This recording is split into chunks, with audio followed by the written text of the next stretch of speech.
What did Donald Trump do today? Weekend recap, April 12 and 13, 2025. Donald Trump issued a fiery, nationalistic and economically reductive statement on Truth Social. It offered a populist rallying cry disguised as trade policy while misrepresenting both international economics and recent developments in U.S. tariff strategy. The Post conflated long-standing concerns about trade imbalances with retaliatory protectionism, positioning tariffs as both punishment and panacea. The language, "nobody is getting off the hook," "hostile trading nations," and "held hostage," was purposefully combative and framed trade as a zero-sum battlefield. However, Trump glossed over the complexities of global supply chains and ignored the broader consequences of such tariffs, especially the fact that they often functioned as hidden taxes on American businesses and consumers.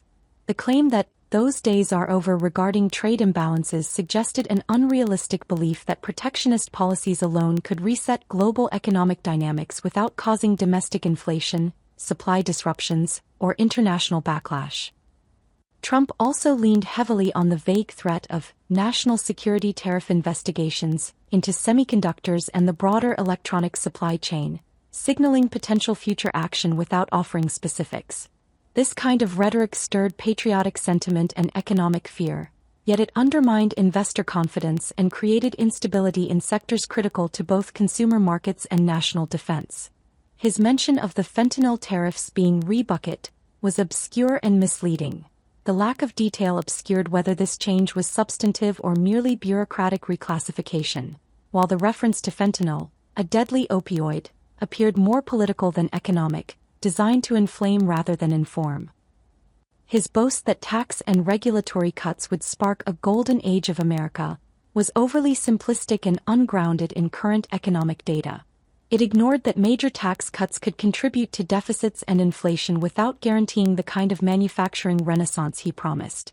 His binary framing, America as either exploited or dominant, left no room for realistic cooperation, mutual economic benefit, or sustainable diplomacy. Most notably, the Post continued Trump's habit of personalizing policy around emotional nationalism, where perceived disrespect from foreign nations was treated as justification for sweeping economic action. The Post was not a coherent policy statement, it was a nationalist sales pitch wrapped in economic grievance, one that distorted the mechanics of trade, omitted inconvenient consequences, and played to populist sentiment over strategic substance. Source: Truth Social. Commerce Secretary Howard Lutnick appeared on ABC's This Week with Jonathan Karl in a revealing display of the Trump administration's second-term trade and industrial policy rhetoric, one that is aggressive, circular, and rife with contradictions. Lutnick's core message was that recently announced exemptions for consumer electronics like smartphones and laptops from reciprocal tariffs were not really exemptions at all, but rather reclassifications. According to him, these goods are being repositioned under forthcoming sectoral tariffs aimed at semiconductors and pharmaceuticals. The administration's messaging here is intentionally murky. What appears to be a policy softening is reframed as a tactical regrouping in a broader protectionist campaign. Lutnick repeatedly framed these policies as vital for national security, insisting that America must no longer depend on China or Southeast Asia for essential goods, particularly semiconductors, medicine, and steel. However, the secretary struggled to reconcile the administration's nationalist reshoring goals with real-world supply chain realities. When pressed on the immediate impact of such policies, namely rising consumer prices and strained global supply chains, he waved off concerns by touting idealized examples, like Panasonic's factory in Kansas, without acknowledging the timeline, scale, or capital required to meaningfully displace China's industrial dominance. Karl pushed back effectively at several points, particularly on constitutional grounds, noting that Article 1, Section 8 vests tariff authority in Congress, not the executive branch. Lutnick's defense relied on the vague invocation of national security exemptions and emergency statutes, yet failed to explain how the administration's sweeping tariff regime aligns with the narrow scope of the 1977 International Emergency Economic Powers Act. His argument was more political than legal, sidestepping the growing number of court challenges to these executive maneuvers. The exchange also veered into diplomatic controversy when Carl asked about Vice President J.D. Vance's inflammatory remarks calling Chinese citizens peasants. Lutnick deflected, claiming the language merely illustrated how China's state-sponsored capitalism undercuts American industry. Yet he did not condemn the pejorative phrasing, a telling omission that risks further inflaming tensions with China. The interview showcased the administration's deeply nationalistic trade posture, built on industrial nostalgia, legal overreach and strategic ambiguity. Lutnick operated more as a loyalist cheerleader than a policy technocrat, offering boosterish optimism rather than economic realism. While he confidently claimed that Trump knows how to play this game, the interview itself suggested otherwise, highlighting a chaotic and poorly articulated trade policy that may alienate allies, provoke legal rebuke and leave American consumers footing the bill. White House trade advisor Peter Navarro's interview with Kristen Welker on NBC's Meet the Press was a chaotic, rambling defense of an incoherent tariff policy that continues to shift under President Trump's second-term trade doctrine. While Navarro attempted to frame the administration's actions as part of a deliberate and strategic, America First economic realignment, his answers revealed the policy's reactive nature, internal contradictions and a troubling lack of economic literacy. Navarro opened by claiming that the president's evolving tariff decisions, including the recent pause and exclusion of electronics like smartphones, were all part of a carefully orchestrated plan to pressure foreign governments into trade negotiations. However, this contradicts both Trump's previous statements, where he pledged no exclusions, and the administration's own rhetoric about being tough on national security-linked sectors like semiconductors.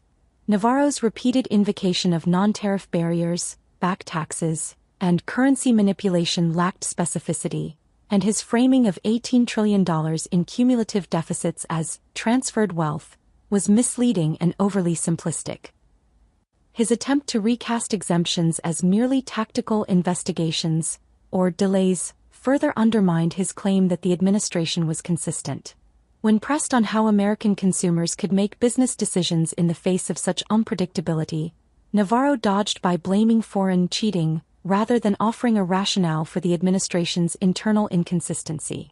At times his explanation devolved into conspiratorial overstatement, such as suggesting that countries like Australia deliberately block U.S. pork or that tariff-funded tax cuts would be "debt neutral" and simultaneously fight both inflation and recession, a magical combination unsupported by mainstream economic analysis. Navarro also touted a forthcoming tax cut before August that would allegedly be financed entirely by tariff revenue, a claim that is not only fiscally dubious but also reflects a basic misunderstanding of how tariffs operate. Tariffs are taxes paid by importers, usually American companies, not foreign governments, ultimately raising costs for U.S. consumers and businesses. When confronted with the fact that markets dropped and consumer confidence plummeted following Trump's tariff announcements, Navarro dismissed this by cherry-picking a single week of positive market performance. He also made exaggerated geopolitical claims, blaming China for killing over 1 million Americans with fentanyl, and promoted Trump's personal relationships with authoritarian leaders as evidence of strategic success. The segment concluded with Navarro awkwardly brushing off questions about being sidelined, offering glib reassurance that his appearance on the show somehow proved his continued relevance. The interview confirmed that Trump's trade team remains erratic, improvisational, and driven more by grievance and optics than by coherent strategy. Navarro's inability to give clear metrics, timelines, or evidence of economic benefit underscored the hollowness of the administration's protectionist agenda. Rather than calming markets or reassuring businesses, this performance likely added to the uncertainty surrounding U.S. trade policy. Kevin Hassett, director of the National Economic Council, appeared on CNN's State of the Union with Jake Tapper and attempted to present President Trump's tariff policy as a coherent and strategic plan aimed at safeguarding national security and revitalizing domestic manufacturing. However, the conversation reveals deep contradictions, inconsistencies, and rhetorical overreach that undermine the administration's economic competence and long-term planning narrative. From the outset, Hassett downplays significant financial volatility, trillions lost in global stock value, plunging consumer confidence, and a weakening dollar, as if these are expected and controlled outcomes. He characterizes them not as signs of instability but as symptoms of a bold two-minute offense. This metaphor trivializes the serious economic uncertainty felt by investors and small businesses. By framing the situation as an aggressive but necessary blitz of policy action, Hassett avoids grappling with the destabilizing effects of inconsistent messaging, sudden policy reversals, and ad hoc tariff carve-outs. The invocation of Section 232, national security tariffs, is a central justification for the policy, with Hassett likening them to ensuring the domestic production of cannonballs during wartime. But this analogy quickly breaks down. His explanation blurs the line between legitimate national security concerns and protectionist overreach, particularly when exemptions are made for precisely the types of products, electronics, semiconductors, that should be critical in a conflict scenario. Hassett insists these exemptions are temporary and tied to upcoming 232 determinations, yet he fails to convincingly address why they were granted preemptively, especially given the administration's repeated insistence that there would be no exclusions. More damning is the contradiction between Hassett's assurances and the statements made just days earlier by other senior officials, including Commerce Secretary Howard Lutnick and U.S. Sir Jameson Greer. The administration had firmly declared no exemptions would be allowed, only to suddenly pause most tariffs and issue carve-outs. Hassett claims this was always part of the plan, but the abrupt shift suggests improvisation under market pressure, not long-term strategy. This inconsistency feeds the perception voiced by small business owners that economic policy is being conducted on a whim, not through a predictable rules-based framework. When challenged on the practicality of negotiating new trade deals with over 100 countries in a matter of months, when USMCA took over a year, Hassett glosses over the logistical and diplomatic hurdles. He cites momentum and deals in principle, without explaining how meaningful or enforceable such agreements would be. His confidence in fast-track deals appears more rooted in political theater than substance. Perhaps most striking is Hassett's attempt to dismiss recession fears by selectively invoking soft versus hard data. While he touts pre-policy implementation job numbers as evidence of strength, he ignores the forward-looking nature of economic forecasts, especially when markets are reacting to unexpected policy shifts. The assertion that new tariffs will inevitably lead to wage growth and a renaissance in American manufacturing is speculative at best and contradicted by past evidence, including the uneven results of Trump's first-term tariffs. Hassett's performance is emblematic of the broader problem with Trump's second-term economic policy, a reactive, often contradictory approach framed as strategic nationalism. While the administration insists on coherence, its communication is riddled with mixed signals, premature exemptions, and rushed justifications. Rather than projecting confidence, Hassett's rationalizations highlight the fragility and improvisational nature of the administration's tariff agenda, leaving businesses, investors, and government officials struggling to decipher what comes next. Secretary of Agriculture Brooke Rollins spoke to Fox News Sunday host Shannon Bream, offering a comprehensive, though highly politicized, defense of the Trump administration's tariff and agriculture policies. It was framed as a reassurance tour for an increasingly anxious rural constituency, farmers facing rising input costs, shrinking export markets, and looming cuts to food assistance programs.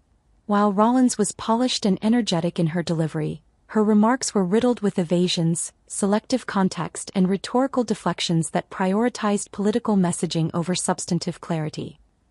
On tariffs, Rollins repeated the administration's core justification, that Trump's trade wars are about restoring fairness to global trade, with farmers supposedly standing to benefit from retaliatory alignment. She cited exaggerated or decontextualized foreign tariffs, such as Japan's 700% tariff on U.S. rice, without acknowledging the highly limited scope or exceptions tied to such numbers, nor that retaliatory tariffs from China and others have severely impacted U.S. exports.